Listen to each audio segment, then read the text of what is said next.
संतोष देशमुख यांच्या हत्येआधी म्हणजेच 20 ऑगस्ट 2023ला बीडमध्ये भर चौकात महादेव मुंडे या व्यापाऱ्याची हत्या झाली। पण 20 पेक्षा जास्त महिने उलटले, पण या हत्या प्रकरणात ना कोणाचं नाव समोर आलं, ना कोणाला साधी संशयित म्हणून अटकही झाली। आपल्या पतीच्या हत्या प्रकरणी ज्ञानेश्वरी मुंडेंचा लढा अजूनही सुरू आहे। पोलिसांच्या आश्वासनाशिवाय काही मिळत नाही म्हणून त्यांनी उपोषण केलं। पोलीस अधीक्षकांच्या कार्यालयाबाहेर विष पिऊन आत्महत्या करण्याचा प्रयत्न केला। या लढ्यात जरांगे पाटील, सुरेश धस यांनी देखील हा मुद्दा लावून धरला। देशमुखांच्या हत्येप्रमाणेच या हत्या प्रकरणाचा संबंधही वाल्मिक कराडशी जोडला गेला, पण चित्र काहीच स्पष्ट होत नव्हतं।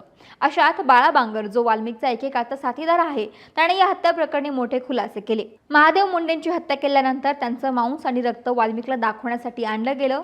त्याच्याच रक्ताच्या नात्यातील एकानं हा खून केला असा दावा बांगर यांनी केला होता। त्यानंतर ज्ञानेश्वरी मुंडेंनी फडणवीसांची भेट घेतली आणि प्रकरण तापलेलं पाहून दुसऱ्याच दिवशी पोलीस कामाला लागले। 20 महिन्यानंतर का होईना पोलिसांनी या हत्या प्रकरणी 4 संशयित आरोपींना जे आहे ते ताब्यात घेतलं आणि त्यांची चौकशी सध्या सुरू आहे। म्हणजे इतके 20 महिने उलटले, कित्येक तपास अधिकारी हत्या प्रकरणामध्ये बदलले गेले, परंतु एकही आरोपी, सध्या संशयित आरोपी चौकशीसाठी बोलवला गेला नव्हता। परंतु जसं ज्ञानेश्वरी मुंडेंनी फडणवीसांची भेट घेतली, त्यानंतर दुसऱ्याच दिवशी पोलीस 4 संशयित आरोपींना ताब्यात घेतात।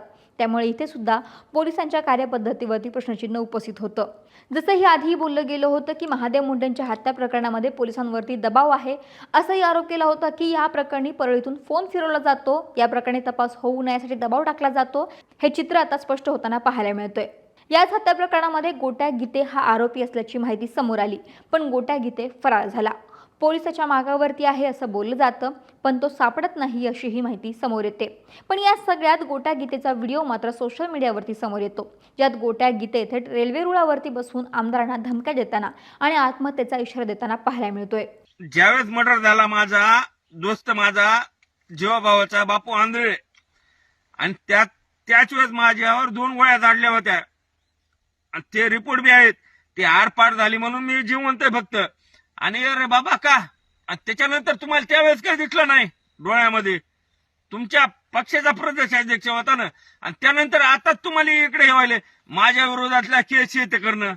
अरे माझ्यावर केस झालेल्या होत्या, त्यातले निर्दोष सुटलेलो मी, की विनाकारण तुमच्यासारखेच आहेत राजकीय नेते, त्यांनी माझ्यावर विरोधात केस केलेल्या होत्या। माझ्यावर कुणाचेच आणखीन कुठे सजा झाल्याच्या नंतर मला आरोपी करा ना तुम्ही। यातले फालतू धंदे सोडून द्या तुम्ही। जितेंद्र आव्हाड साहेब, तुम्ही वंजारी समाजाचे, पण असं मला वाटतं की तुम्ही असं जातीवादाचे ह्याच्यामध्ये तुम्ही वंजारी समाजाचे नाहीतच। तुम्ही जर माझ्यावर एवढ्या बदनामी करायला तुम्ही, मी जीव देईल त्याचे कारणीभूत तुम्ही असताल।